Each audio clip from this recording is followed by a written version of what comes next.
Good evening बच्चों। 11th agriculture की class में आपका स्वागत है।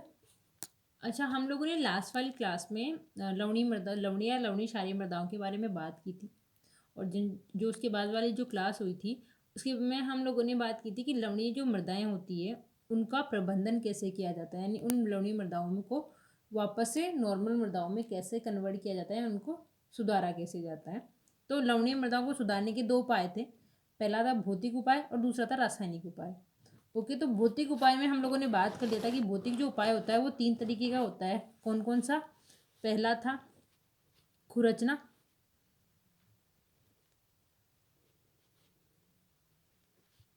ओके। दूसरा था इसमें लवणों को बहाना,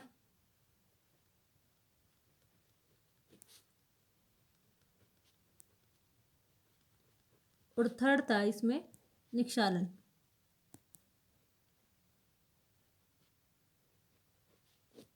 ओके, तो इन तीनों के बारे में डिस्कस कर लिया था। नेक्स्ट हमने बात की थी कि रासायनिक उपचार कैसे किया जाता है, रासायनिक ऐसे कौन से रासायनिक तरीके हैं जिनकी वजह से भी हम लवणीय मृदाओं को नॉर्मल मृदाओं में कन्वर्ट कर सकते हैं। तो रासायनिक सुधार में हम लोगों ने बात की थी कि मृदा सुधारक क्या होते हैं, तो इसकी डेफिनेशन के बारे में डिस्कस किया था कि मृदा सुधारक क्या होते हैं।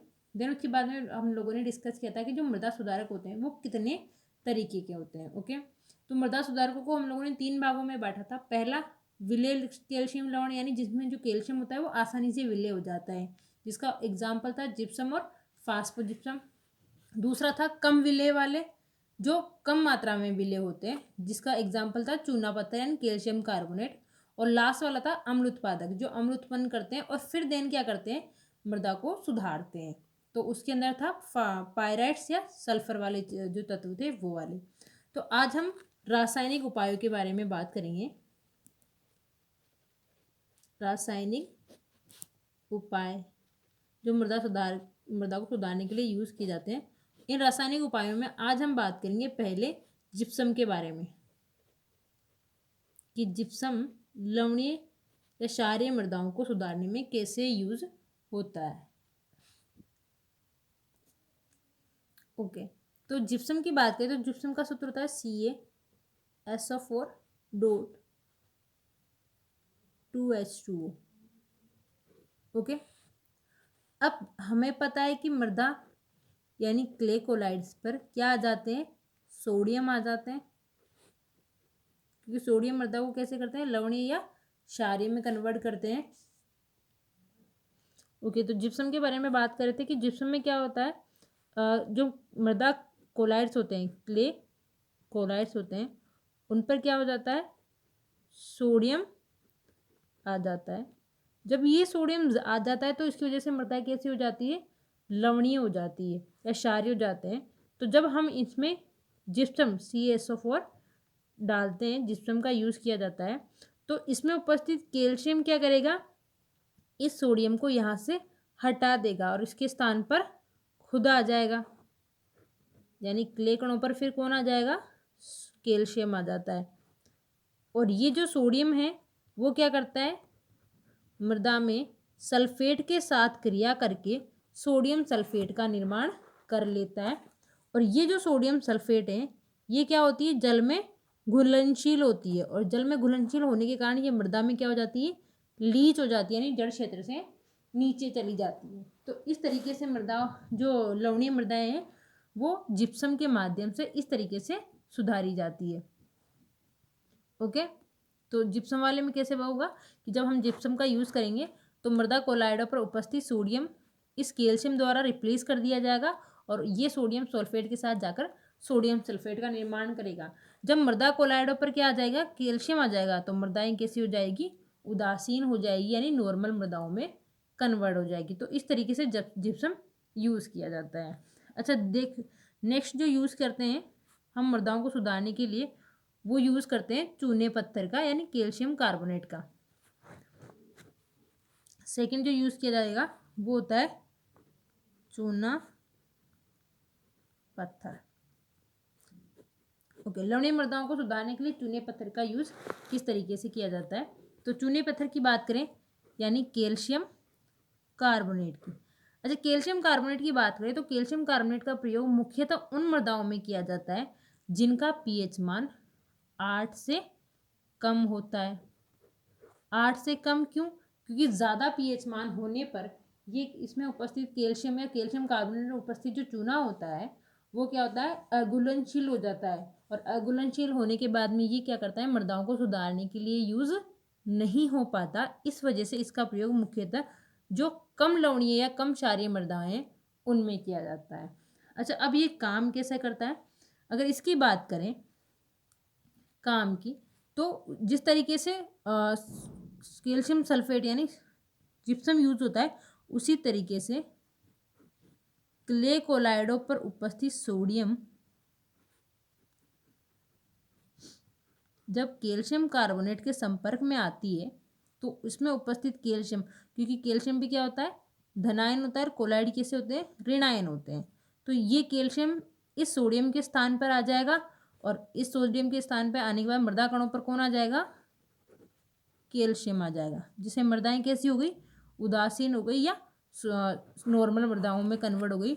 अब बचा हुआ सोडियम क्या करेगा, सोडियम कार्बोनेट का निर्माण करेगा, और ये सोडियम कार्बोनेट क्या हो गए, मृदा सतह के नीचे जाकर जमा हो जाएंगे, और मृदा कैसी हो जाएगी, नॉर्मल हो जाएगी।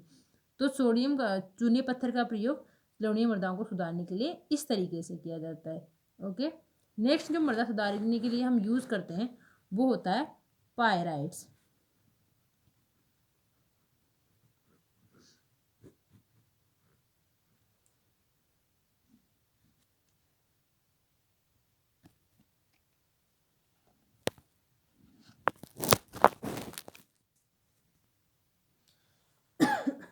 ओके, नेक्स्ट बात करते हैं हम पायराइट्स की।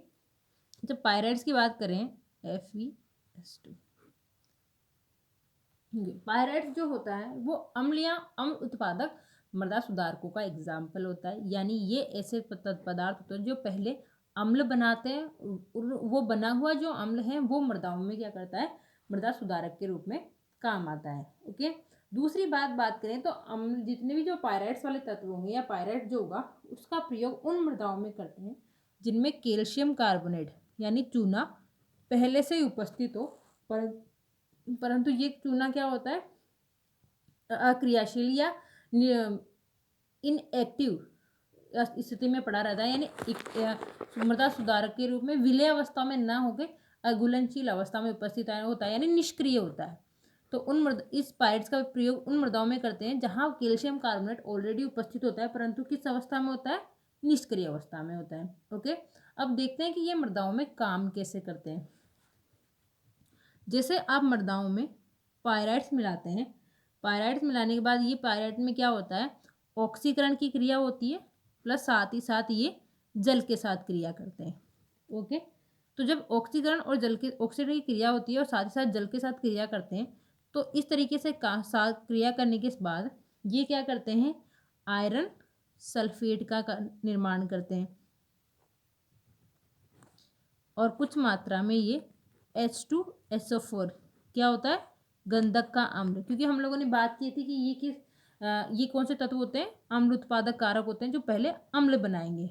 तो ऑब्वियसली बात है, जिसे पायराइट्स का ऑक्सीकरण होता है और जल के साथ क्रिया करेंगे तो क्या बनाएंगे, ये आयरन सल्फेट का निर्माण करेंगे, और साथ ही साथ किसका निर्माण करेंगे, गंधक के अम्ल का निर्माण करेंगे। ओके, अब बात करें इस गंधक के अम्ल की तो जैसे ही गंधक का अम्ल बनता है, H2SO4 बनता है। दूसरी हमने बात की थी कि इन मृदाओं पायराइट्स का प्रयोग हम उन मृदाओं में करते हैं जिनमें कैल्शियम कार्बोनेट पहले से उपस्थित होता है, परंतु किस अवस्था में होता है, निष्क्रिय अवस्थाओं में।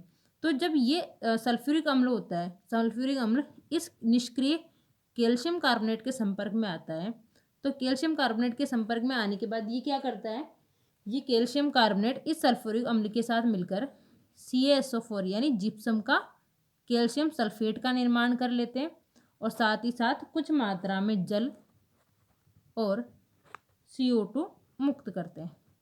ओके, ये बना हुआ कैल्शियम सल्फेट यानी जिप्सम, जैसा हमने पहले भी बात की थी।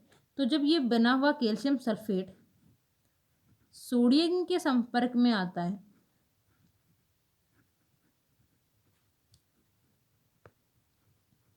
तो ये कैल्शियम, जैसा कि हमने पहले भी बात की थी इस सोडियम के स्थान पर आ जाता है और ये सोडियम इस सल्फेट के साथ क्रिया करके सोडियम सल्फेट का निर्माण कर लेते हैं।